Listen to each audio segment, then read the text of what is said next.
Olá, alunos do quarto ano, tudo bem com vocês? Essa será a nossa aula de língua portuguesa referente ao dia 18/5 de 2020.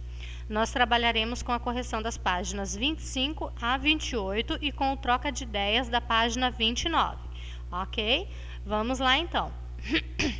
Lá na página 25 nós tínhamos: o narrador dessa história é o sobrinho do tio Clarimundo. Pinte o trecho do texto que pode justificar sua resposta. E na casa só morávamos eu, meus pais, tio Clarimundo e Noca, a velha empregada. Na página 26, o exercício número 2. Relê este trecho do texto. Mas se trata de um caso tão insignificante, protestou mamãe. Insignificante? Esse enigma está nos pondo malucos. A que caso eles se referem? Eles se referem ao caso do sumiço das galinhas do galinheiro. Assim que Sherlock Holmes chegou para elucidar o caso, anunciou seu principal suspeito. De quem ele desconfiava? Lá no início do texto nós temos que ele fala do mordomo, né? Ele desconfiava do mordomo. Por que ele logo desistiu da ideia de investigar esse suspeito? Porque na casa não havia mordomo. Número 4. Em meio à investigação, Sherlock Holmes decidiu dormir no galinheiro. Por que ele fez isso? Para ficar de guarda e descobrir quem estava roubando as galinhas. Sua estratégia deu certo? Por quê? Não deu certo, porque ele dormiu mesmo e não acordou durante o sumiço das galinhas. Então Sherlock acabou dormindo e não via quem pegava as galinhas, né? Página 27.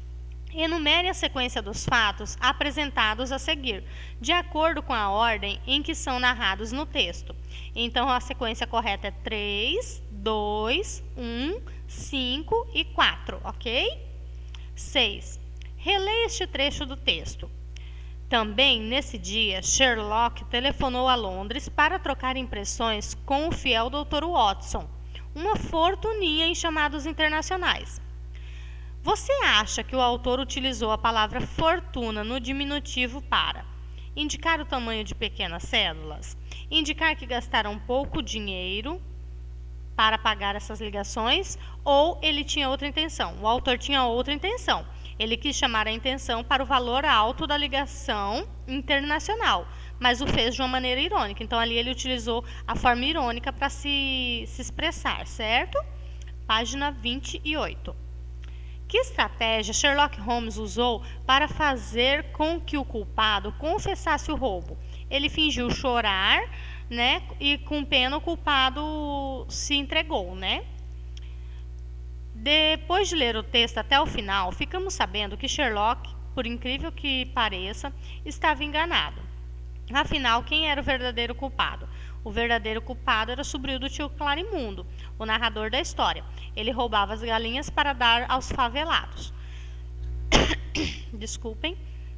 Um bom detetive sabe fazer boas perguntas, certo? Então, chegou sua vez de perguntar.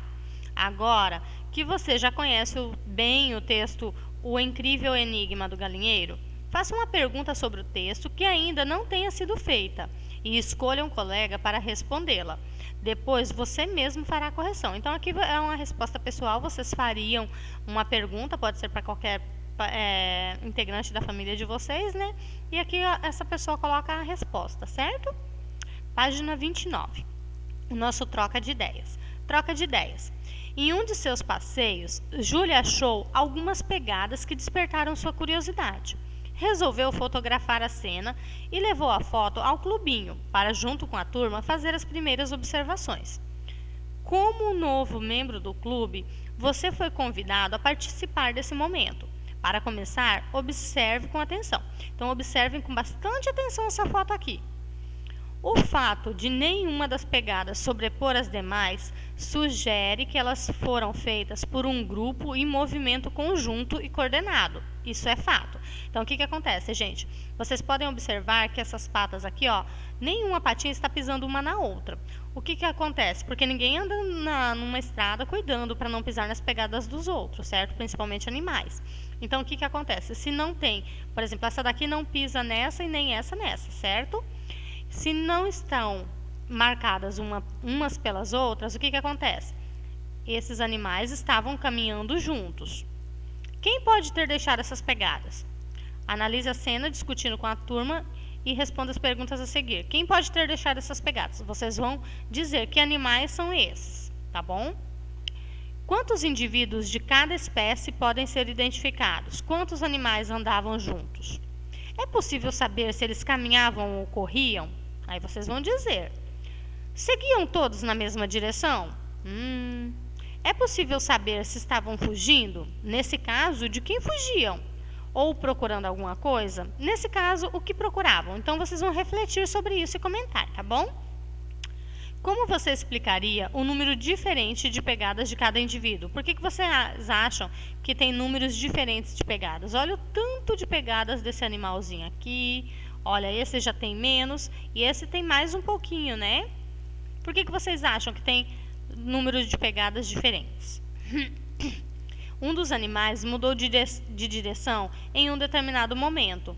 Por que acha que isso aconteceu? Aqui, olha, ele vinha por aqui e ele mudou a posição das suas pegadas, olha.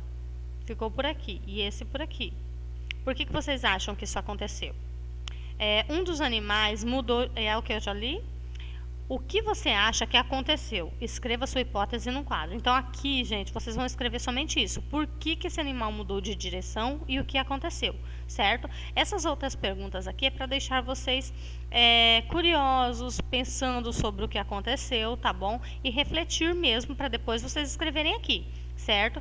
Então, a única coisa que vocês responderão ali será essa pergunta aqui, ó.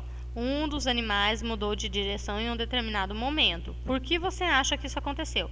Isso aqui vocês vão responder aqui no quadrinho, certo? E esse trecho aqui, ó, vocês vão refletir. Quem quiser fazer as anotações ao lado pode, tá bom? Mas isso aqui é só para refletir, tá bom? Para dar uma ideia para vocês de como deve ser desenvolvida a atividade, ok? Bom, assim eu finalizo a nossa aula de hoje. Obrigada, um beijo, tchau, tchau!